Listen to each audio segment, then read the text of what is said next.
तो इस तरीके से हम लोगों के उपनिषद हम लोगों को ये बता रहे हैं कि आत्म के ज्ञान से ही मुक्ति होती है। अपनी वास्तविकता, जीवन की वास्तविकता को जगने से ही संसार के सभी संताप, पीड़ाएं, शोक, मोह केवल इसी से ही निवृत्त होते हैं। ये जो हम लोगों को यहां पे आत्मा की तरीके से प्रतिपादित हो रहा है, यही समस्त चीजें अपने परमादरणीय, परम वंदनीय परमेश्वर के लक्षणा की तरीके से हमारे साधना के, भजन के, धर्म के प्रारंभिक सोपानों में ये ईश्वर की ही परिचय दिया जाता है। जो चीजें यहां पे हमको बता रहे हैं वही परमात्मा के लक्षण होते हैं। राम वो हैं जो सब में रमते हैं, जिसमें सब रम रहा है।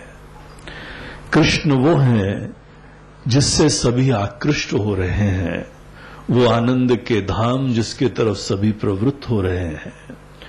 शिव वो है जो अद्वैत रूपी मंगल का रूपक है, उसका सूचक है। ये हम लोग जिस समय अपने ही देवी देवताओं के अनेकों लक्षण शुरुआत में उपासना के लिए, भजन के लिए, उनके चिंतन के लिए हमको ऐसे परमात्मा का जो लक्षण दिया जा रहा है, वही अंततः ये वेदांतों में, समस्त वेद के अंतिम चरणों में यही चीज हमको आत्मा का लक्षण दिया जा रहा है। इसीलिए प्रारंभ में भगवान का अच्छी तरीके से भजन करना, उनका ही स्मरण करना, ये सब चीजें बड़ी सहायक होती हैं। आदमी ऐसे तत्व से परिचित होने लगता है, परमात्मा से परिचित होने लगते हैं, और तब जाके उसी परमात्मा के हमारे साथ ऐक्य प्रतिपादित जब होता है तो ये बहुत ही ज्यादा कोई विचित्र चीज नहीं लगती है। जिस व्यक्ति ने अभी अनेकों जो है भगवान की लीलाओं का, उनके ही भिन्न भिन्न कथाओं का भी श्रवण नहीं करा है, उनको ये बात बहुत एक नई सी लगती है। ऐसे तत्व की सत्ता भी हमको बड़ी आश्चर्यचकित कर देती है। वस्तुतः यहां पर जो हम लोगों को लक्षण दिए जा रहे हैं वो सब ही ईश्वर के अनेकों लक्षण हम लोग कथाओं में सुनते आए हैं। बस फर्क यह है कि उपनिषद में उसको अपने आराध्य, हमारे भजन और पूजा का जो आलंबन है, आधार है, उसकी तरीके से प्रतिपादित नहीं है, उसको हमारे स्वरूप की तरीके से बताया हुआ है। जो यहां पर भक्ति होती है, प्रारंभ में परमात्मा के प्रति भक्ति भावना उत्पन्न करना, यही हम लोगों की साधना का प्रारंभ होता है।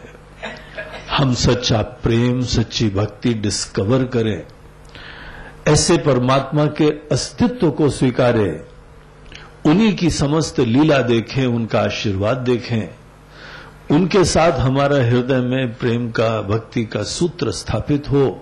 ये सब चीजें प्रारंभिक फाउंडेशन है।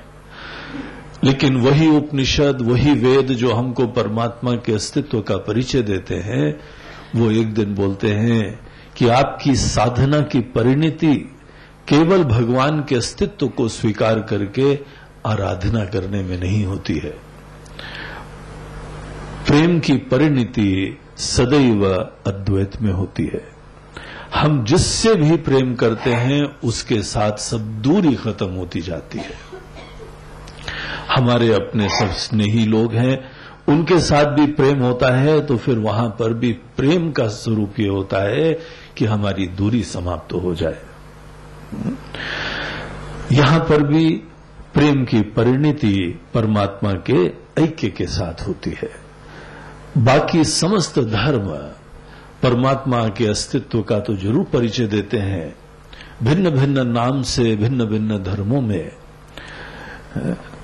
मुस्लिम हो, ईसाई हो, कोई भी हो, भिन्न भिन्न रूप से परमात्मा को वो लोग ग्रहण करके आराधना करते हैं। अपने अपने संप्रदाय, अपने अपने तौर तरीके से वो उनका भजन करते हैं, स्मरण करते हैं, लेकिन ज्यादातर कहानी यहीं पर रुक जाती है। हम एक दूरी बनाए रखते हुए, परमात्मा से अलग रहते हुए, अपने आप को एक छोटा सा व्यक्ति, प्राणी समझते हुए इस फ्रैगमेंटेशन में, इस खंड में, इस छोटे पने में रह के इनसिक्योर होके किसी का ही हाथ पकड़ने की कोशिश करते हैं। बोलते नहीं, अभी तुम्हारी प्रेम की परिणति नहीं हुई। जहां पर भी किसी के प्रति बहुत ही भाव होता है, वहां पे दूरी समाप्त होनी चाहिए, हमको मिटना चाहिए। जो व्यक्ति खुद मिट नहीं पाता है वो प्रेम भी नहीं कर पाता है। हम लोग दुनिया में भी देखें, कोई बहुत ही ईगोइस्टिक आदमी हो ना, उसको प्रेम का पता ही नहीं होता है। अभिमान के साथ प्रेम का कभी अस्तित्व नहीं होता है। जो निरभिमानी होता है व्यक्ति, उसी के अंदर कुछ प्रेम की सुगंध होती है। वो अपनी कंसर्न्स से युक्त नहीं होता है। अभिमानी सदैव अपनी चिंता से ग्रसित होता है। इसीलिए जहां पर भी बहुत अभिमान होता है, वहां अपने ही बारे में सोचा जाता है। सब कुछ हमारे लिए है। हमारे समस्त प्रेम जो है केवल अपनी सिक्योरिटी, अपनी फियर्स की व्यवस्था करने के लिए होते हैं। शुरुआत में किसी के अंदर ऐसा हो, कोई फर्क नहीं पड़ता है। लेकिन पुण्य का पथ वही है जहां पे हम अपने रिश्तों में अपनी चिंता न रखते हुए दूसरे के बारे में संवेदना रखें। किसी ने किसी से पूछा कि महाराज जी, स्वर्ग क्या होता है? एक बार दर्शन हुए देवता के। बोला, महाराज जी जरा स्वर्ग का हमको सैंपल दिखाइए, जरा ट्रेलर दिखाइए, कैसा होता है स्वर्ग, और नरक कैसा होता है, नरक में होता क्या है? तो बोला चलो ठीक है, चलो बैठो। तो उन्होंने अपने जो है वह दिव्य वाहन में बैठाया उसको और ले गए। पहले नरक ले गए। नरक में हर व्यक्ति जो है मात्र अपने बारे में सोचता है। व्यवस्था स्वर्ग और नरक में बाहर से सेम थी, और दोनों जगह जो है ना वो खाने का समय था। डाइनिंग हॉल की घंटी बज चुकी थी, सब लोग अन्न क्षेत्र में उपस्थित थे, आए हुए थे, और सबके सामने वही खाना रखा हुआ था। खीर बनी थी, बहुत बढ़िया खीर बनी थी, एक बहुत बड़े बर्तन में बीच में रखी हुई थी।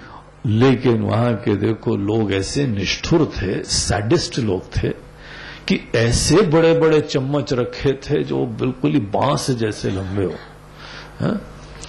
5-5, 6-6 फीट के चम्मच, और वो उसके अंदर बाउल में पड़े हुए 5-6 फीट का चम्मच अपने मुंह में कैसे डालो? अगर वहां से निकाल भी लो तो डाल नहीं पाओ। बोला देखो, और साथ साथ हाथ भी बंधे हुए। ऐसा भी नहीं हम मोड़ लें, खीर तो बनाते हैं, लेकिन उनको देख के मजा आता है कि हम खा ना पाए, हम सफर करें। इस प्रकार से जो है दृश्य नरक में था। तो बोला चलो, अब सब कुढ़ रहे हैं, सब बहुत ही गुस्सा हो रहे हैं, मैनेजमेंट के ऊपर जो है ना स्ट्राइक करने का सोच रहे हैं। वहां पे जो है हड़ताल करना और ये करना, ये फोड़ना, ये जलाना, सब प्लानिंग चल रही है। फिर स्वर्ग ले गए, वहां पर भी सेम सीन था। Same dining hall, same comfort level, same खीर, सेम रेसिपी, और इन्वेस्टिगेशन करा गया, सेम कुक भी था, और सब चीजें वहां सेम थी, और वो हाथ बांधने वाला मैनेजमेंट भी था। सबके हाथ भी बंधे हुए, चम्मच भी उतने साइज के, लेकिन कोई दुखी नहीं था। वहां स्मार्ट लोग रहते थे। वहां लोगों ने बोला ऐसा करो, हम 2 लोग आमने सामने बैठते हैं, तुम हमको खिलाओ, हम तुमको खिलाते हैं। As simple as that. स्वर्ग में जो है लोग दूसरे को खिलाने में खुश होते हैं। ये विचार भी आ पाता है, ये चिंतन भी हो पाता है कि हमको दूसरे के लिए जीना है, दूसरे की खुशी हमारी खुशी है। और वहां पे सब कुछ वही है, लेकिन किसी के अंदर ये क्लिक ही नहीं कर रहा है कि हमको दूसरे के लिए भी जीना चाहिए। दूसरे को खिलाने का सोचो, ये विचार ही नहीं आता। ऐसे पागल हो गए अपने लिए यहां लोगों से चोरी करें, लूटें, घसोटें, जो करें, मारे मुरे, मैं पगला गए लोग। ऐसे पागलपने से युक्त लोग जहां होते हैं वहीं नरक बना करता है। जहां पे एक अपनी चिंताओं से मुक्त, दूसरे के प्रति संवेदना का जीवन होता है, वहीं तो स्वर्ग बन जाता है। ऐसे घरों में जाओ जहां सब दूसरे की सोच रहे हैं, अपनी चिंता नहीं कर रहे हैं। जहां पे बोले भाई तुमने खा लिया, बोले हमने तो खा लिया, तुमने खाया कि नहीं खाया ये बताओ। जहां हर व्यक्ति किसी और की खुशी का सोच रहा है, स्वर्ग और कहीं थोड़ी होता है। और साथ साथ ऐसे स्वर्ग में अपने ही मैं का विसर्जन भी होता रहता है, शिथिलीकरण होता रहता है। वहां पर दूसरे के प्रति जो अनुराग है, जो प्रेम है, जो आत्मीयता है, उसकी परिणति, जिसके प्रति आपके अंदर आत्मीयता और प्रेम होगा, उससे दूरी न रहे। प्रभु हमको रसगुल्ला बहुत अच्छा लगता है, आप ला के देखो, हमारे सामने प्लेट में रखोगे, शीघ्र ही द्वैत खत्म हो जाएगा, अद्वैत हो जाएगा वहां पे। अगर सही में प्रेम है और वो रखा रहे तो धिक्कार है हमारे प्रेम के ऊपर। हम यहां पर हैं और हमारा प्रियतम यहां पर है, ये प्रियतम की दूरी बनी रहे तो हाथ काहे के लिए, मुंह काहे के लिए। हमारा हाथ सडनली आगे बढ़ता है, स्प्रिंग एक्शन होता है, बड़ा सिंक्रोनाइज्ड इफेक्ट होता है कि मुंह बाय द वे हाथ आता है, खुल जाता है और ये अंदर जाता है और सब द्वैत खत्म हो जाता है, आंखें बंद हो जाती हैं। हम जिस रस में रमते हैं वो तो वो जाने जो खाए, वो जानता है। अगर आपको अपने प्रियतम से दूरी स्वीकार्य है तो बड़े अभिमानी आदमी हो तुम। दूरी फिजिकली नहीं होती है, दूरी जो है हमारे अंदर मूल रूप से मन की होती है। इसीलिए हमारा मन सदैव जुड़ा रहता है, सदैव उसी में रमता रहता है। यही हम लोगों को हमारी भक्ति, सेवा और उपासना सिखाती है। लेकिन अगर हमने एक बार स्वीकार कर लिया है कि हम अलग हैं, तुम अलग हो, तो थोड़ी देर की मिलन कभी असली एकता नहीं लाती है। अगर हमारी आइडेंटिटी एक अलगता की है, एक भिन्नता की है, अगर गहराई में हम भिन्न ही हैं, तो कितना भी जो है एक प्रयास होता है, भावना होती है, एक हो जाओ, थोड़ी देर के लिए एक होते हैं, फिर अलग हो जाएंगे। यही समस्या वेदांत समाधान करता है।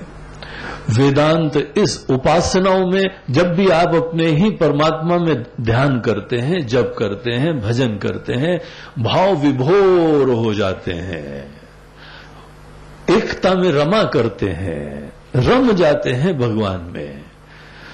लेकिन जब तक आपके अंदर ये भाव बना रहता है, तब तक एकता का आनंद होता है। जहां आपका प्रयास खत्म हुआ, you are back to square one, आप हो जाते हैं फिर से। जो आपने मान रखा है अलग है। अगर हमने मान रखा है अलग है अपने आप को, तो थोड़ी देर के प्रयास से एकता वो नकली होती है, अनित्य होती है। यहां पर एक फंडामेंटल क्वेश्चन उठाया जाता है, आप जो संसार में पहले अलग हैं और फिर एकता की कोशिश कर रहे हैं, इसका क्या आधार है? क्या ये आपकी अवधारणा कि आप सही में अलग हैं और बाकी सब आपसे अलग है, क्या ये सत्य है? यह औपाधिक है। ये किसी न किसी उपाधि से आइडेंटिफाई करने के बाद अपनी पृथकता का निर्माण होता है। हम जो एक लिमिटेड एंटिटी होते हैं, ये सदैव किसी चीज से आइडेंटिफाई करने के बाद बनते हैं। जिस समय आपने किसी चीज से आइडेंटिफाई नहीं करा हुआ है, आपकी कोई सीमा नहीं होती है। जहां आइडेंटिफाई करते हैं तो आप डिफाइंड हो जाते हैं। संकुचित हो जाते हैं। तो दिस इज द प्रॉब्लम। इसीलिए हमको अद्वैत की सिद्धि, अपने ही प्रियतम से मिलन, अपने ही परम प्रिय परमात्मा से एकता, ये सब चीजें तब संभव होती हैं जब हम अपने अनेकों प्रकार के अभिमान, अपने आइडेंटिफिकेशंस, इन चीजों से फ्री होके अपनी वास्तविकता को पहचानते हैं। कौन आइडेंटिफाई करता है, कौन तादाद में करता है, कौन चोला पहनता है, वो कौन है? वो केवल एक प्योर एग्जिस्टेंस है, सत्ता है। It is life, it is consciousness. चेतनता में कोई सीमा नहीं है, चेतनता में कोई खंड नहीं है। चेतनता ही परमात्मा स्वरूप है। ऐत्रेय उपनिषद में कहते हैं प्रज्ञानम ब्रह्म, कॉन्शियसनेस इज ब्रह्म। तो जो प्योर लाइफ है चारों तरफ सबके अंदर, जिसके वजह से हम बोल पा रहे हैं, जिसके वजह से आप सुन पा रहे हैं, जिसके वजह से चिड़िया चहकती हैं, जिसके वजह से जानवर दौड़ रहे हैं, खेल रहे हैं, कूद रहे हैं, फूल खिल रहे हैं, दैट लाइफ, वही हमारी वास्तविकता है। I am that. जिस समय हमने अपने आप को वो पहचाना जो वो चेतन सत्ता है, सच्चिदानंद स्वरूप है, अपने आप को शरीर समझा तो हम दुनिया में, अपने आप को सच्चिदानंद जाना तो दुनिया हमारे अंदर। घड़ा जो है अपने आप को ये मट्टी की दीवार समझे तो इतने बड़े आकाश के अंदर विद्यमान है छोटा सा घड़ा। और जहां उसने अपने ही हृदय में झांका, अपने ही इस घटाकाश के तत्व को पहचाना और देखा कि हम मूल रूप से आकाश हैं, जहां उस घटाकाश ने समझा कि हमारा तत्व तो आकाश है, और आकाश क्या खंड के लिए उपलब्ध होता है। जहां हमने अपने आप को ये आकाश जाना, घड़ा हमारे अंदर है। हम कहां पे फोकस करते हैं, किस चीज से अपनी आइडेंटिटी प्राप्त करते हैं, उसके ऊपर हमारे एक्सपीरियंसेस निर्भर करा करते हैं। आप यही जो है शरीर के साथ आइडेंटिफाई करिए, आप छोटे हो गए, दुनिया के अंदर हो गए। हमारी आत्मा, हम तो छोटे आत्मा हैं, एज दो आत्मा ही छोटी हो गई, एज दो। लेकिन जहां हमने आत्मा की तरफ थोड़ा ध्यान दिया, देखा लाइफ, चेतनता, सत्ता, existence, it's not available for fragmentation. अब आकाश में जो है अपनी तलवार घुमाइए कि आकाश के टुकड़े हो के गिरते हैं क्या? आपके मसल्स बन जाते हैं बस। ये तो बिल्डर लोगों को ऐसे बेवकूफ बनाते हैं, हवा में दीवार खड़ी कर देते हैं, बोलते हैं ये स्पेस तुम्हारी। अब उसके उपरांत आप उस स्पेस को पकड़े रहो। बाय द वे वो बिल्डिंग गिर गई, कौन सी स्पेस तुम्हारी है? वो हवा में वो लटक रही है ना, उतनी स्पेस हमारी है। It has no existence. एक अखंड आकाश है, उसके अंदर कोई खंड नहीं हो सकते। आकाश खंड के लिए अवेलेबल ही नहीं है। ये हिंदुस्तान का आकाश है, ये पाकिस्तान का आकाश है, ये हमारे सब व्यवहार की बातें हैं, परमार्थ में कुछ भी नहीं होता ये सब। एक ही अखंड चेतनता है, एक ही परमात्मा तत्व है। हम उपाधि से तादात्म्य करने के वजह से ये पूरा जो है खंड फ्रैगमेंटेशन क्रिएट करते हैं। भगवान ने नहीं कुछ बनाया हुआ है। इसीलिए यहां पे शिविर के बाद ये मत भूलना भगवान ने दुनिया क्यों बनाई है। हाँ? भगवान ने दुनिया कहां बनाई? भगवान ने जीव को क्यों बनाया? फिर उसके बाद बड़े बड़े विचारक लोग यहां विचार प्रस्तुत करते हैं, भगवान अकेले थे, बोर हो रहे थे, इसीलिए बना दिया। भगवान को खेलने की इच्छा हुई, इसीलिए बना दिया। हाँ? क्या बनाया ये तो बताओ। ये सब दुनिया, इतने सारे लोग, इतने सारे जीव, बोलते हैं अपने आप को छोटा जीव समझना वो हमारी फ्रीडम है। हम केवल इस चोले के साथ आसक्त हो के अपना मन के अंदर अपनी आइडेंटिटी बनाते हैं। आप आज भी वही चेतनता हो, अखंड अनंत हो, और ये सब तो नश्वर है, आने जाने वाला है, दृष्ट नष्ट स्वभाव है। ये क्रिएट कहां हुआ? इसका अस्तित्व तो नहीं है। ये थोड़ी देर रुक जाओ, अपने आप ही चला जाएगा। धनुष किसने बनाया? अरे बोलिए, इंद्र धनुष देखने मात्र की बात है, कुछ नहीं बनाया है, वहां है ही नहीं कुछ धनुष। ये हमको जो रेगिस्तान में पानी दिख रहा है, किसने बनाया है? बोलते हैं जाके देखो है कि नहीं है, पहले टेस्ट तो करो। है ही नहीं, वहां दिख रहा है। कभी भी शीशे के सामने खड़े होके बोलते हो कि 2 कप चाय लाओ, एक यहां स्वामी जी एक अंदर है, कभी बोलते हो क्या? कितना भी दिखता रहे, यहां पर हम तो एक ही हैं। आप जिस समय यहां रहस्य जानेंगे, यह किसने दुनिया बनाई है? भगवान ने बनाई है।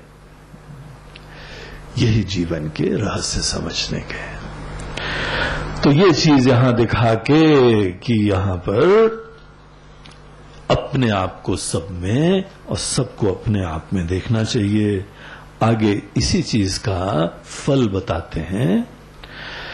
यस्मिन् सर्वाणि भूतानि आत्मैवाभूत विजानतः तत्र को मोहः कः शोकः एकत्वमनुपश्यतः।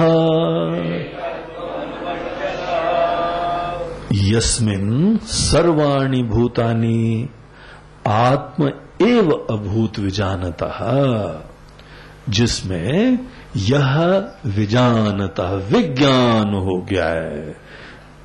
विजानतः में विशेष ज्ञान, एक होता है ज्ञान और एक होता है विशेष ज्ञान। ज्ञान और विज्ञान ये 2 शब्द बहुत प्राचीन हैं। यद्यपि विज्ञान शब्द को आज जो है ना, वो साइंटिस्ट लोगों ने हम लोगों से बोरो करके कोई और ही अर्थ बता दिया उसका। हा? जिस समय यहां पे ये साइंस की पूरी परंपराएं और वो सब नहीं थे ना, तो भी विज्ञान शब्द it was use left and right over here. उस समय विज्ञान शब्द का आशय क्या था?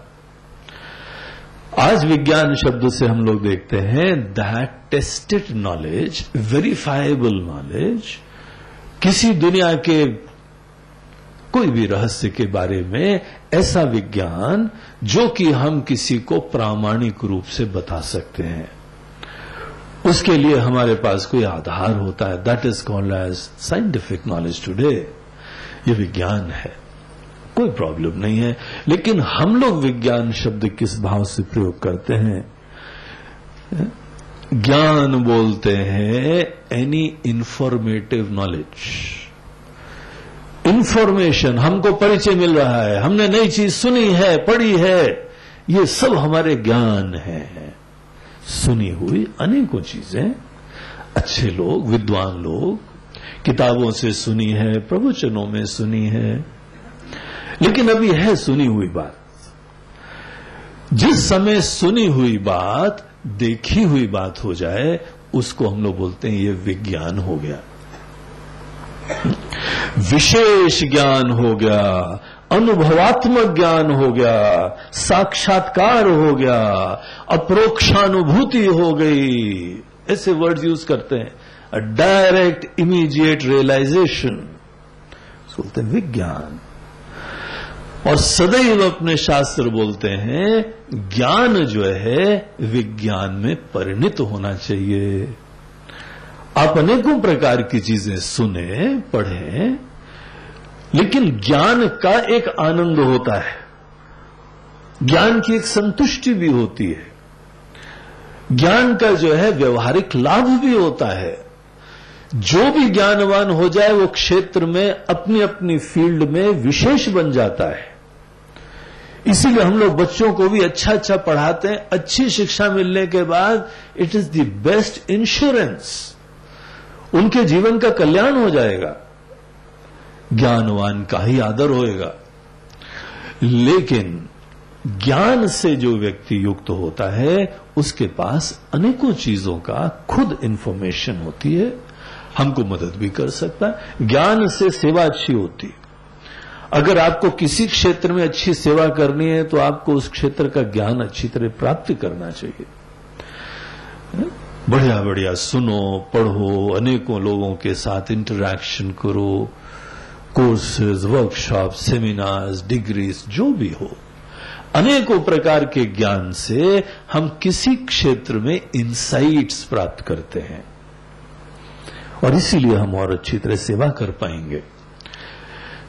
लेकिन ज्ञान सुना हुआ है, बड़े विद्वान लोग हैं, बड़े अच्छे लोग हैं, हम बड़ा रिस्पेक्ट करते हैं, हम बड़ी श्रद्धा रखते हैं, लेकिन उनके द्वारा देखा हुआ होगा, आज हमारे द्वारा देखा नहीं है। It is logical as far as I am concern, युक्ति संगत है, लेकिन खुद जब देख लेते हैं किसी चीज को, उसको बोलते हैं विज्ञान। एक जो है बड़े आजकल वेल नोन है, वो स्वामी जी बहुत प्रसिद्ध हैं, उनका नाम नहीं लेंगे क्योंकि नाम से लेना देना नहीं है। एक सिद्धांत हम बता रहे हैं कि वो एक बार हमारे पास बैठे हुए थे, बोलते हैं स्वामी जी आज जो है ना हमको एक बात बहुत अच्छी तरह दिखाई पड़ी।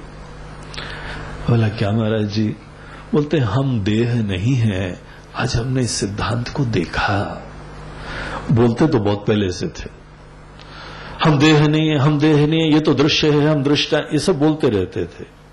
लेकिन आज हमने बहुत इंटीमेटली खुद इस चीज को डायरेक्टली अनुभव करा है और बड़ा रोमांचकारी था वो अनुभव। हमने खुद देखा। ज्ञान से प्रेरणा होती है, ज्ञान से सेवा होती है, ज्ञान से किसी को हम संसार की थोड़ी मदद भी कर सकते हैं। और ज्ञान वस्तुतः मोटिवेटर होता है, हमको किसी चीज में मोटिवेट करता है। अगर हमने खेती का ज्ञान प्राप्त कर लिया, गार्डनिंग का ज्ञान प्राप्त कर लिया, तो हम बड़े मोटिवेट होंगे गार्डनिंग करने के लिए, खेती करने के लिए। सदैव जो है हमको उस अनुभूति का फल देने के लिए, आनंद देने के लिए ज्ञान प्रेरणा देता है। लेकिन ज्ञान अपने आप में मुक्ति नहीं देता है। जब तक ज्ञान विज्ञान नहीं बनता है तब तक आपको मुक्ति का आनंद नहीं मिलेगा। इसीलिए भगवान है, बहुत अच्छी बात है, उनका अस्तित्व स्वीकारो, श्रद्धा रखो, भजन करो, आपका मन अच्छा होगा, आपको दिशा मिलेगी। लेकिन भगवान क्या है, उनका साक्षात्कार जब तक नहीं होगा तब तक वो परमात्मा का शब्द का भी आपको आनंद कल्पना ही नहीं होगी। केवल उनके सत्ता मात्र से निश्चित रूप से हम बड़े निश्चिंत हो जाते हैं, प्रफुल्लित हो जाते हैं, प्रेरित हो जाते हैं। अकेलापना खत्म हो गया, छोटापना खत्म हो गया, डर खत्म हो गया, ये सब हो जाएगा। लेकिन परमात्मा के साक्षात्कार का आनंद तो कुछ निराला ही होता है। विज्ञान कितना भी किसी को जलेबी जो है बताओ, जब तक खाए नहीं तो क्या जाने। जैसे काका हाथ रसी की एक कविता थी, जब आए इंग्लैंड से भारत विलियम डंग, तो वो डंग जो है उन्होंने बड़ा सुना हुआ था कि जलेबी होती है, तो डंग रह गए दंग। और फिर उसके बाद उन्होंने पूछा कि ये कैसे बनाते? बोला ये तो आर्टिस्ट बनाते, उसके बाद इंजेक्शन से रस पहुंचाते। अब को वर्णन, अब हम कितना भी वर्णन करके किसी को बता दें कि देखो वहां पर एक ऐसी चीज है, बहुत बड़े बड़े कलाकार होते हैं, आर्टिस्ट, हमारे वहां आर्टिस्ट पेंटिंग बेचा करते हैं, यहां आर्टिस्ट जलेबी बनाया करते हैं। और ये लोग उसके उपरांत, उसके बाद देखो कहीं कोई होल नहीं है, कहीं कोई ढक्कन नहीं है, पूरी पैक्ड रस ही रस है अंदर। कैसे पहुंचाते? इंजेक्शन से रस पहुंचाते और उसके अंदर पहुंचाते। आप कितना भी वर्णन कर लो, किसी को क्या पता जलेबी क्या है? जब तक वो खाए नहीं तब तक क्या जाने। एक होता है परोक्ष ज्ञान, एक होता है अपरोक्ष ज्ञान। अपरोक्ष ज्ञान जो है वो अनुभवात्मक ज्ञान होता है, उसको यहां बोलते हैं विज्ञान। जो जीवन का परम सत्य है, जो आपकी आत्मा है, उसका विज्ञान प्राप्त करना, उसको ही गोल बताया जा रहा है। अपने बारे में अनेकों कल्पनाएं और संभावनाएं, हम ब्रह्म हैं। बोलते क्या होता है ब्रह्म? बोलते अभी नहीं पता, पता लग जाएगा, लेकिन है ब्रह्म। अब ऐसा खोखला शब्द है भैया। ठीक है, तुमको प्रेरणा देगा, तुम्हारे अंदर निश्चिंतता लाएगा, तुम्हारे अंदर बाहर से प्रति पराधीनता नहीं लाने देगा। ये विश्वास कि तुम ब्रह्म हो, एक स्वाभिमान, स्वावलंबन, निर्भीकता हो सकता है किसी हद तक लाता जाए। हम जो है प्रेरित भी होंगे। ये देखो अपना ही मनुष्यों का ज्ञान है, उपनिषद का इतना दिव्य ज्ञान है, आज तक हमको पता ही नहीं था।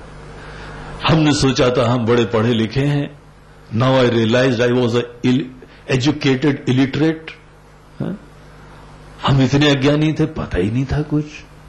इतना बढ़िया ज्ञान है और ये ज्ञान दुनिया को मिलना चाहिए, और हमको थोड़ा सा मिला है और बड़ा आनंद आ गया है। अगर पूरा मिल जाएगा तो कितना आएगा आनंद। ज्ञान से प्रेरणा होती है, ज्ञान मोटिवेट करता है, विज्ञान ही हमको मुक्त करता है।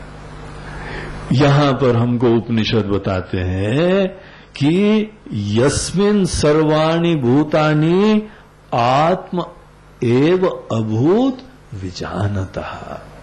विज्ञान, जिस व्यक्ति ने इन समस्त शब्दों का अर्थ का साक्षात्कार कर लिया, जो पॉइंट आउट करा जा रहा है उस वस्तु को उन्होंने खुद हृदय में जान लिया है, जिसके अंदर भी ये सब आत्म एव भूत, ये सब कुछ जो है आत्म तत्व ही है।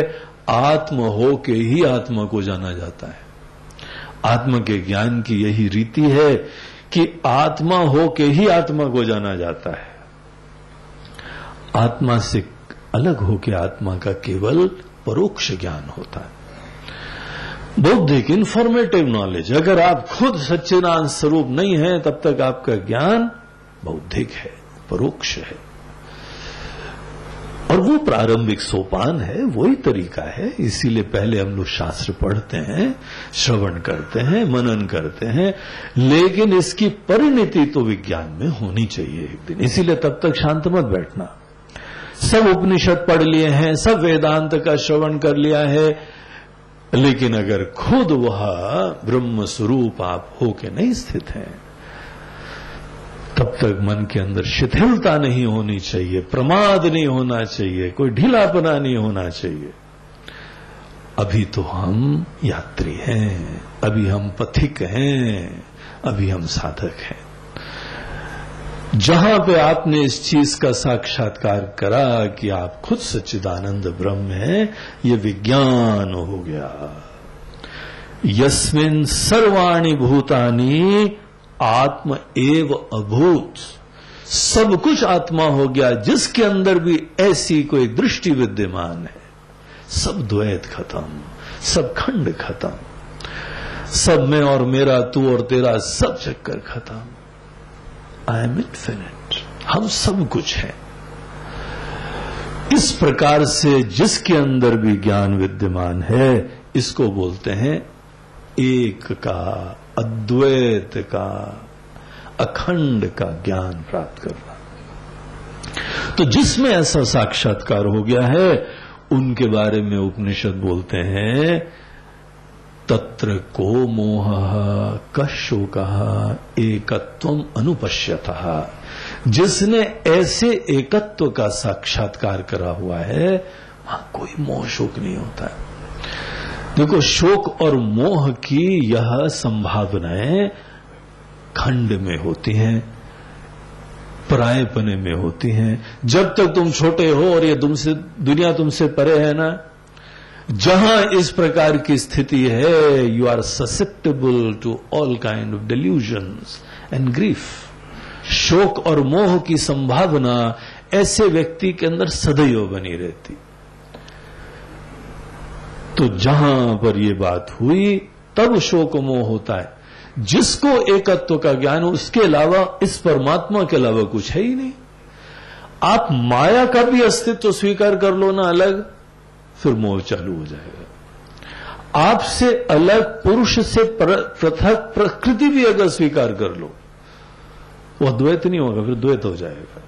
सांख्य और वेदांत के अंदर फर्क यही है। सांख्य दर्शन, नॉट सांख्य योग। सांख्य योग तो ब्रह्म विद्या का ही दूसरा नाम है। सांख्य दर्शन जो कपिल मुनि जी के द्वारा दिया हुआ था, वो एक फिलॉसफी है सांख्य।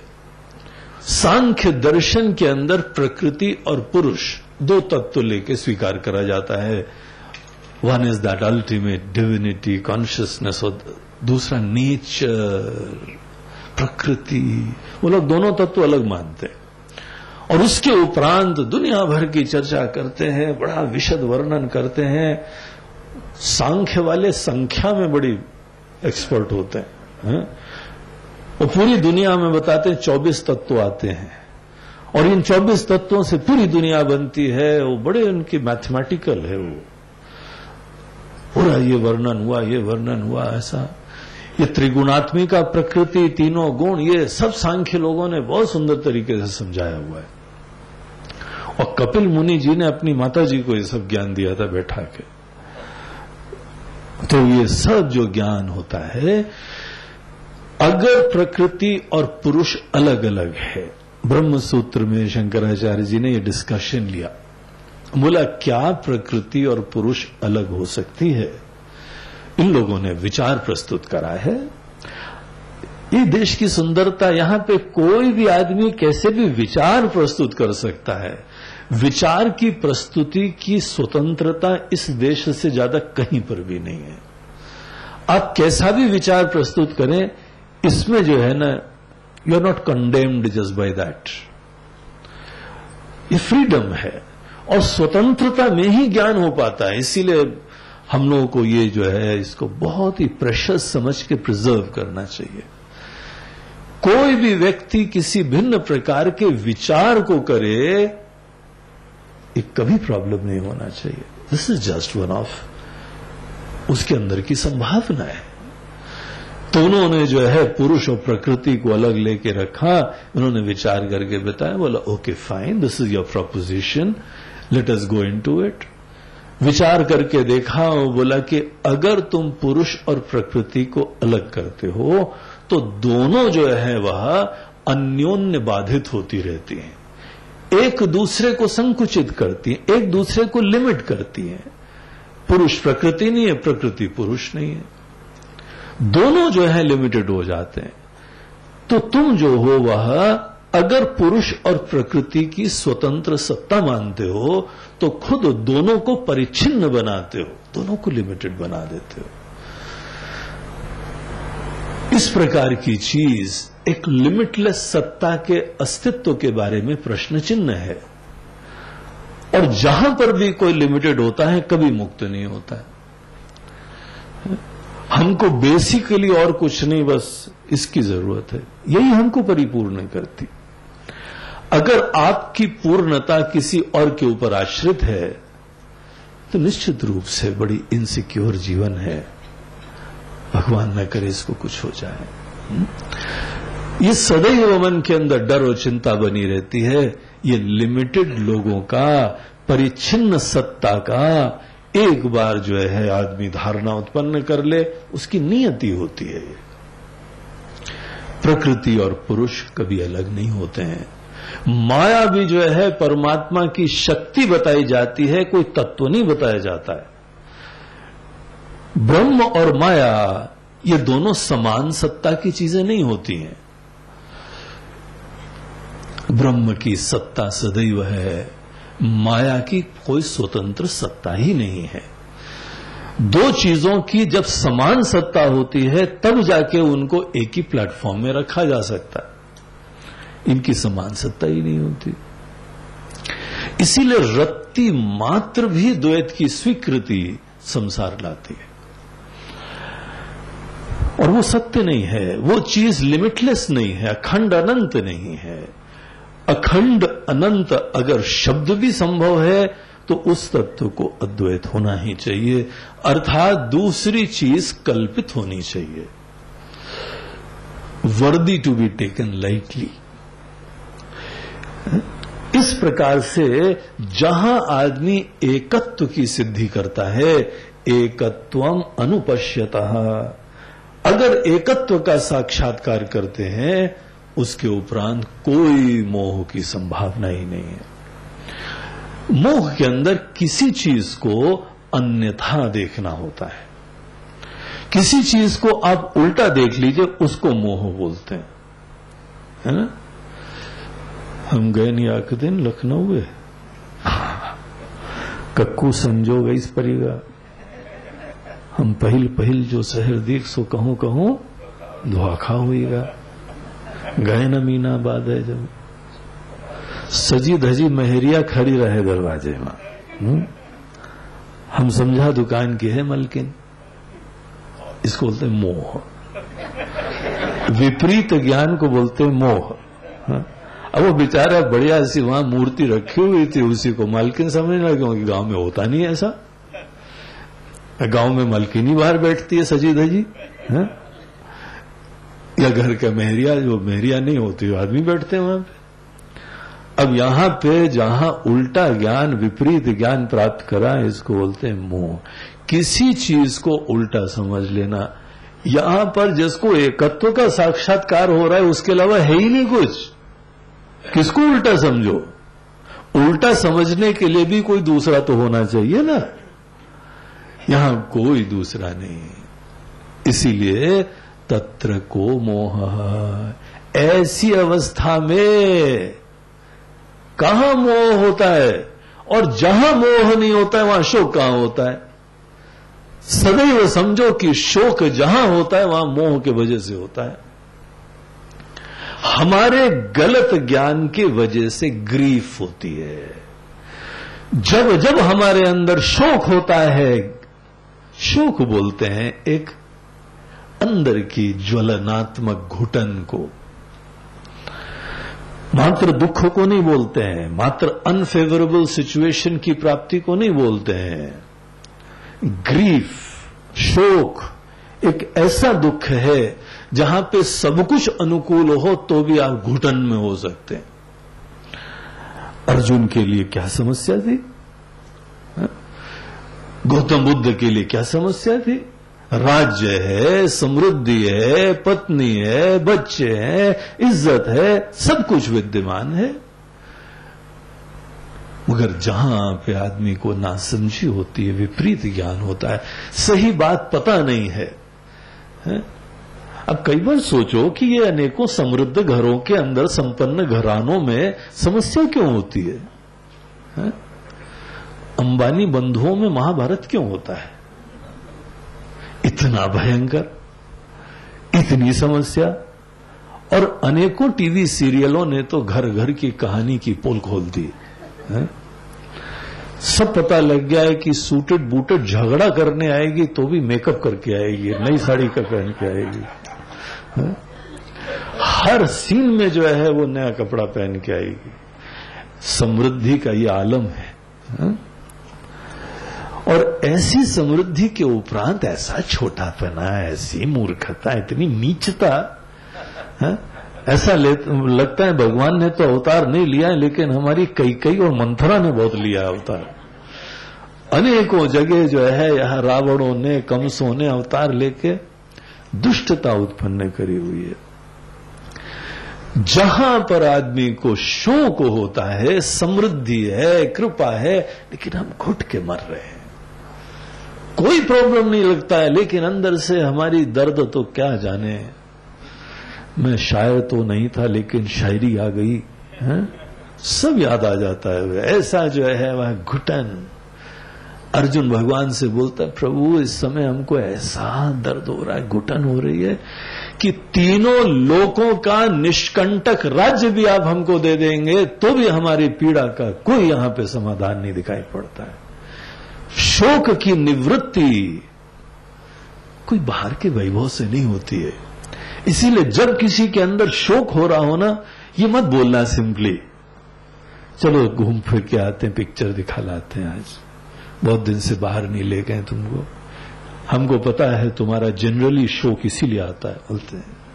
अगर सही में शोक है तो जस्ट हैविंग सम ब्रेक और सम लंच और सम डिनर आउटसाइड, उससे नहीं काम बनता है, बल्कि मजाक लगता है। ये अर्जुन को बोलो कि अर्जुन चलो जो है कॉफी पी के आते हैं, अरे भगवान क्या जोक कर रहे हैं आप, ये आइसक्रीम खिलाएंगे हम तुमको वहां पे, हैव मोर, उसकी आइसक्रीम खिलाएंगे तुमको। कितना अजीब सा लगता है ना, आप मरे जा रहे हैं, दुखी हुए जा रहे हैं, आपके अंदर घुटन ऐसी भयंकर, ये मर जाएंगे। हम इनके ही खून से सना हुआ राज्य करने वाले, भीष्म पितामह द्रोणाचार्य जो हमारे लिए परम आदरणीय हैं, इनको मार के फिर हमको राज्य मिलने वाला है। दैट इज माई पेन, ये हमारा दर्द है। और आप बोल रहे हो कि राज्य करना, बहुत आराम से राज्य करना। Don't be so insensitive. इतना भयंकर जो है शोक है, शोक की निवृत्ति बाहर वैभव से नहीं होती है, शोक की निवृत्ति एस्केप से नहीं होती है। थोड़ी देर के लिए कूप मंडूक बन जाओ, कहीं अपने आप को छुपा लो, एस्केप कर लो, अनेकों बार होता है एस्केप हम लोग का। मनोरंजन इज ओनली एस्केप। जो मनोरंजन होता है, it is just a very superficial kind of treatment of handling grief, escape. अनेकों बार कर्म एस्केप होता है, अनेकों बार मनोरंजन एस्केप होता है, अनेकों बार भोग एस्केप होता है। It is just escape. थोड़ी देर के लिए भूल जाए हम लोग, उसके उपरांत उसके बाद रियलिटी में दोबारा आ जाएंगे। The reality is very painful, face करेंगे। जिस व्यक्ति के अंदर शोक होता है, उसके अंदर ऐसी घुटन, ऐसा दर्द होता है, सफोकेटिंग। और शोक सदैव बाहर किसी की वजह से नहीं होता है। आप सही समझो कि कम से कम करुणा निधान परमात्मा की वजह से तो नहीं ही होता है।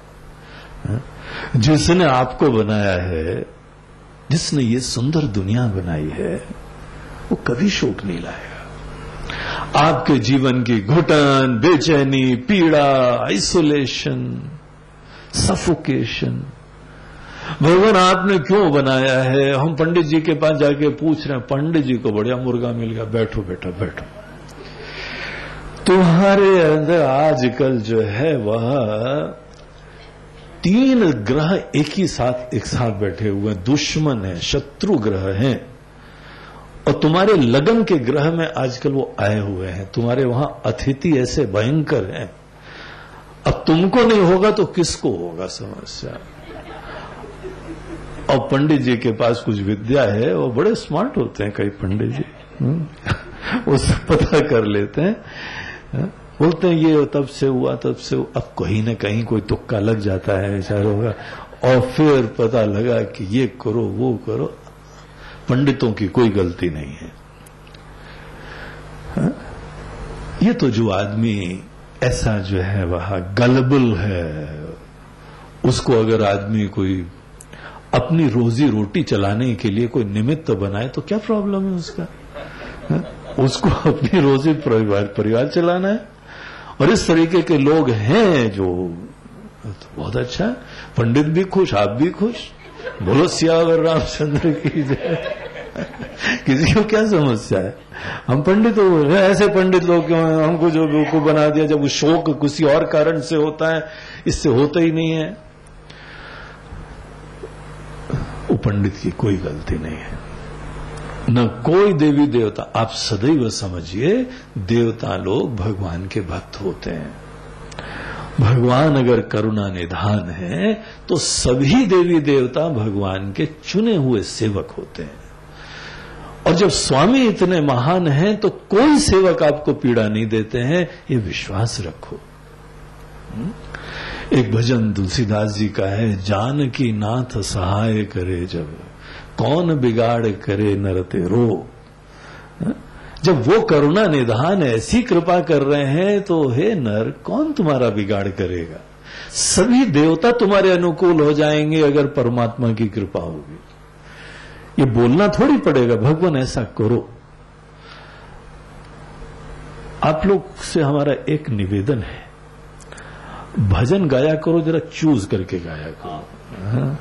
कई बार ऐसे रद्दी से भजन होते हैं, हमको लगता ही नहीं है कि आप भजन कर रहे हो कि भगवान को लताड़ रहे हो, कीचड़ उछाल रहे हो भगवान की। बस किसी ने ट्यून पे गाया हुआ है, बेवकूफ भक्त, बिल्कुल पता ही नहीं है क्या बोल रहे हो। भगवान ऐसा करो, ऐसा करो, ऐसा करो। जरा संकोच करो, जरा शर्म करो। भगवान को हम बोल रहे हैं, भगवान ऐसा करो। भजन के अगर भजनानंदी हो ना, भजन का आनंद लेने वाले हो, तो थोड़ा सा चूज तो कर लो। पुराने पुराने संतों के कुछ वचन गाओ, इतने बढ़िया बढ़िया हैं। ये जो रिसेंट कवियों के फिल्मी जो गाते हो ना, वो तो वहां पे भजन को फिट करा जाता है। उनको बोला जाता है, कवि महोदय इधर आओ, लिखो जल्दी से, 5 मिनट का टाइम है, वो ट्यून निकल जाएगी हमारे, जल्दी से बताओ। बोला अभी बताता हूं। खटाखट कवि ने लिख के वहां भजन लिख दिया, उन्होंने ट्यून भी सेट कर दी। और उसके उपरांत जो है अनेकों सीधे साधे हमारे भगत लोग हैं, वो उसी को रट रहे हैं। ऐसे बेवकूफ लोगों के भजन मत गाया करो। भगवान संतों के वचन जो है ना, वो वास्तविक भजन होते हैं। छोड़ दो दूसरे भजन, कहीं पे बस नाम आ गया राम। अरे वो रामलाल की चर्चा है, राम जी की नहीं थी भैया। उन्हीं उसमें भी तो राम आते हैं ना, उसमें राम आते हैं। और कम से कम भैया गाओ तो अपने घर में गाओ, हमारे सामने मत गाया करो ऐसे उल्टे सीधे भजन। और हम चुप रहें तो भी गलती है, न रहें तो भी गलती है। और हमको ऐसा ट्रेन ही नहीं करा गया है कि हम बेवकूफों की बात सुने और चुप रहें। न हमको डर है, न कोई चिंता है, न संकोच है। फिर तुमको खतरा है, हम बस ये बता देते हैं। हमको अच्छा नहीं लगेगा, लेकिन ये हमारा धर्म है, ये हमारा रोल है, ऐसे अज्ञान और मोह से लोगों को हिलाना। तो ऐसा जो है ना, जहां पर आदमी कोई शोक से युक्त होता है, वहां पे केवल मोह होता है। नासमझी, भगवान ने कभी किसी को पीड़ा नहीं दी है, तो कमर पे हाथ रख के फिल्मी स्टाइल में भगवान को मत समझाओ जाके। जो भगवान कर रहे हैं उसको समझो, जो जीवन का यथार्थ है उसको समझो। यहां देखिए, ईशावास्य उपनिषद बता रहा है, जिसने सच्चाई को देखा है तत्र को मोह, कोई मोह नहीं होता है और कोई शोक नहीं होता। नहीं, ये संसार में बड़ी पीड़ा, कोई पीड़ा नहीं है। ये मूर्ख लोगों के वचन है। यहां पे साक्षात परमात्मा का ही सिया राम में सब जग जानी, ये सत्य है। Everything is divine. और उपनिषद की दृष्टि सबको डिविनाइज कर देती है। और वही तो जीवन में कितनी दिव्य उदात्त दृष्टि है। आप भी जो है परम पवित्र हैं, सब चीजें परम पवित्र हैं। जो ये नहीं देख रहा इस ऐसी एकता को, वही जीवन में सफर करता है, शोकाकुल होता है। तत्र को मोह का शोक एकत्वम अनुपश्यतः, वहां कौन सा शोक है, कौन सा मोह है, जिसको एकता का ज्ञान हो रहा है। रामायण हो, भागवत हो, गीता हो, हर जगह जहां पर भी कोई चर्चा है, एक शोकाकुल व्यक्ति की कहानी बताई जाती है और उसके शोक की निवृत्ति के लिए कुछ ज्ञान, कुछ भक्ति का उपदेश दिया जाता है। गीता के प्रथम अध्याय में मात्र अर्जुन का शोक दिखाया गया ना, और शोक के पीछे कौन सा मोह था, यही आचार्य लोगों की भाष्य बताती है हमको।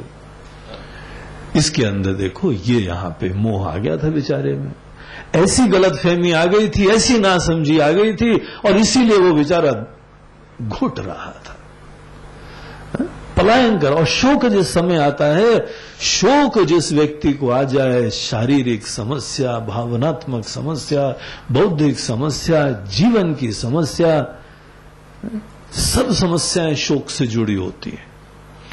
शोक आदमी का विनाश कर देता है, और शोक भगवान नहीं लाते हैं, हमारा ज्ञान लाता है। इसीलिए ज्ञान का आदर करो, ज्ञान की प्राप्ति करो और शोक की निवृत्ति करो। उसके लिए यहां पे हमको ईशावास्य उपनिषद क्या बता रहा है? एकत्व का विज्ञान। जिसको एकत्व का ज्ञान है, साक्षात परोक्ष अनुभव है, आज नहीं होता है, किसी के अंदर भी प्रारंभ में नहीं होता है, लेकिन यही आपकी श्रद्धा का विषय हो और इसी दिशा में मेहनत करो। आपने जिस चीज को जीवन में महत्वपूर्ण समझा, आपने प्राप्त करा है। पैसे की प्राप्ति कोई आसान काम होती है, और आप लोगों ने करी है जीवन में, है? अनेकों प्रकार के रिश्तों का निर्वहन कोई आसान होता है, आपने निर्वहन करा है। जिस समय आपने सोच लिया कि आवश्यक है, आप करते हैं।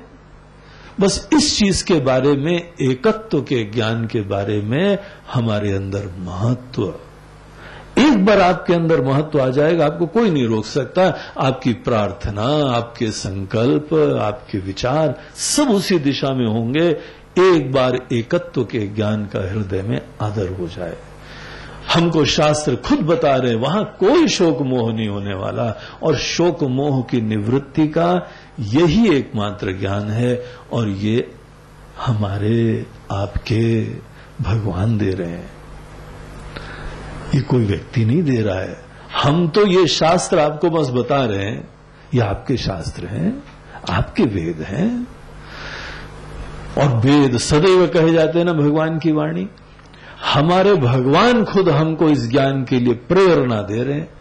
अगर तुमको शोक मोह से निवृत्त होना हो, एकत्वम अनुपश्यतः, इस एकता का ज्ञान। सब दूरी झूठी है, कल्पित है, सपना है। तो इस प्रकार से यहां पर हम लोगों को बताया कि जो जो शोक होता है, जब जब अब शोक हो, घुटन हो, तो एक चीज बस याद कर लेना कि हमारा कोई मोह ही ये शोक के लिए जिम्मेदार है। शोक कभी कोई दूसरा नहीं लाता है, हमारी गलतफहमियां शोक लाती हैं। जिस व्यक्ति के अंदर इतना मात्र निश्चय हो जाता है, उसको एक दिशा मिल जाती है, सही दिशा मिल जाती है। ये चीज दिखाने के बाद देखिए इस प्रसंग का अंतिम मंत्र शंकराचार्य जी बोलते हैं, यो अयम अतीतैहि मंत्रैहि उक्तः आत्मा सस्वेन रूपेण किम लक्षणमित्य इति आह अयम मंत्रः। जिस आत्मा के बारे में हम लोगों को अभी तक चर्चा कर रही जा रही थी, उस आत्मा का स्वतः क्या लक्षण होता है, तो उसका लक्षण यहां बताते हुए 8वां मंत्र देखिए बताता है, सपर्यगाशो क्रमकायमव्रणम्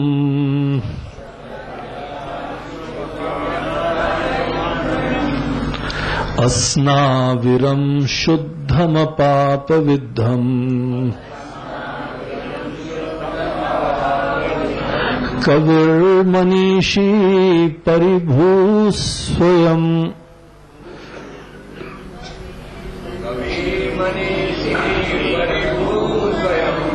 स्वयंभूः कविर्मनीषी परिभूस्वयंभूः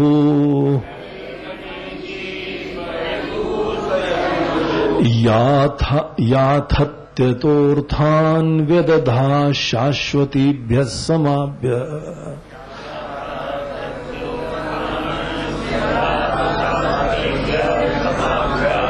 गड़बड़ याथात्यतो अर्थान् व्यदधात् शाश्वतीभ्यः समाभ्यः। हाँ, देखिए उपनिषदों में सदैव एक छंदात्मक लेख नहीं होता है। ये छंद वगैरह बिल्कुल बड़े राइट वर्स में हो, ये लेटर डेवलपमेंट होता है। उस समय तो मस्ती में आनंद में रमते हुए कोई मनीषी कुछ बता रहे हैं, उनके लिए कोई आवश्यकता नहीं होती कि सदैव राइट वर्स होना चाहिए। हाँ? इसको बोलते हैं छांदस प्रयोग।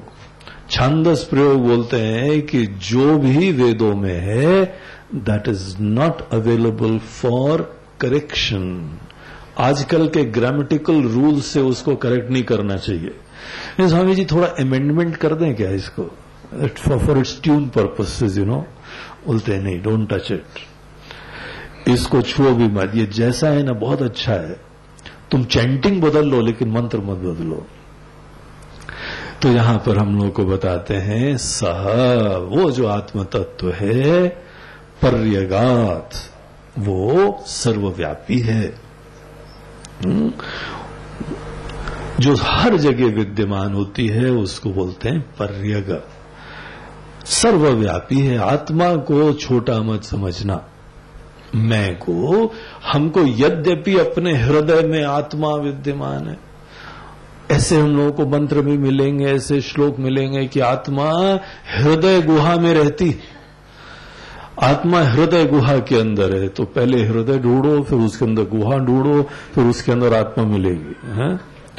अब यहां पे इस प्रकार की बातें जो कही जाती हैं वो ये है कि आत्मा को निरावृत देखने के लिए, निरुपाधिक देखने के लिए, आत्मा को जब एज इट इज मिलना है ना, तो हृदय की गुहा में जाओ, एज इट इज। बाकी हर जगह वो कोई ना कोई रोल्स धारण करके दिखाई पड़ती है। जैसे जब किसी व्यक्ति की असलियत देखना हो तो पार्टी में नहीं, उसके घर में जाओ, तहमत पहने बैठे होंगे वहां पे वहां पे जो है धोती वोती लपेटे बैठे होंगे, आधी इधर लटक रही, आधी उधर, तो ये असलियत है इनकी।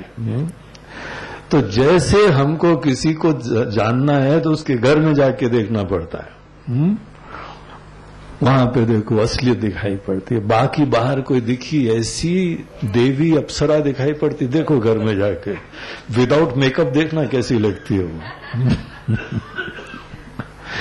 तो वहां पे जैसे आदमी की असलियत देखनी है तो उसके हृदय में जाना पड़ता है। वह हृदय गुहा का मतलब इतना ही है, देर जहां पे कोई जो है वहां अभी हमने उपाधि धारण नहीं करी, एज इट इज जहां पे होते हैं। अपने हृदय में तो आप वही होते हो ना जो होते हो, बाहर जो होते हो वो तो प्रस्तुत करा जाता है, वह प्रयास से बहुत सूटेड बूटे होते हो।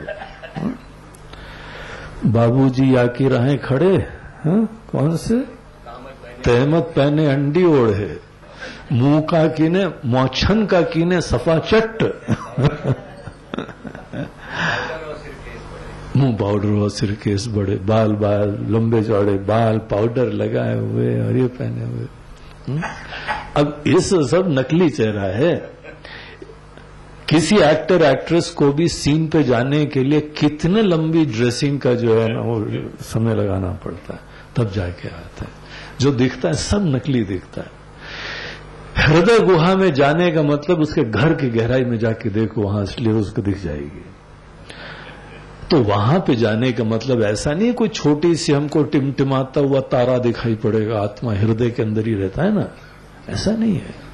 वहां मात्र प्योर एग्जिस्टेंस दिखाई पड़ेगी, केवल निरुपाधिक चेतनता, प्योर लाइफ। आपको एज इट इज जब जीवन तत्व की, चेतन तत्व की ग्लोरी देखनी हो तो हृदय गुहा में मुड़ो। बाहर संसार में तो कोई ना कोई चोला धार ही करना पड़ता है।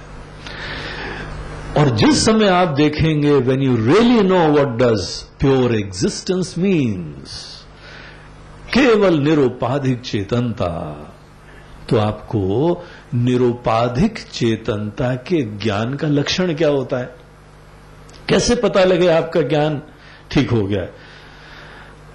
आपने कितना श्रवण करा, अध्ययन करा, चिंतन करा, हो सकता है आपका ज्ञान सही हो सकता नहीं भी सही हो, पॉसिबिलिटी है ना। कैसे पता लगे कि आपका ज्ञान बिल्कुल ही सही है। बोलते हैं जिस समय आप आत्मा को एज इट इज देख लेंगे, the pure existence, the pure consciousness, life, तो आप अपने आप को हर जगह देखेंगे। अपने आप को हर जगह देखना ये आत्मा के ज्ञान का लक्षण है। आत्मा के प्रामाणिक ज्ञान का लक्षण उसकी सर्वव्यापकता की अनुभूति है। अगर आप नदी के पास खड़े होके किसी एक लहर की वास्तविकता जान जाएंगे, पहले लहर को हम जो है वो आकृति से जान रहे थे, छोटी सी लहर देखो कैसी आई है और जाती है, इसका जन्म हुआ है, इसकी वृद्धि होती, इसका क्षय होता है और एक दिन लहर खत्म हो जाती। इस लहर की वास्तविकता अगर आपने पहचानी कि ये तो जल तत्व है, अगर आपने इसकी वास्तविकता पहचानी तो उसका क्या लक्षण होगा? सडनली आपको सभी लहरों में वही दिखाई पड़ेगा, वो पानी के अलावा यहां पे कुछ भी नहीं है। ये सब ही जो है ये एक एफिमरल मिथ्या नाम रूप धारण करे हुए जल विद्यमान है। हमारी सर्वव्यापक रूपता ये आत्म के तात्विक ज्ञान, प्रामाणिक ज्ञान का लक्षण होती है। इसीलिए अपने आप को ही दृष्टा में देखते हैं, अपने आप को ही दृश्य में देखते हैं, अपने आप को ही जीव में, अपने आप को ही जगत में।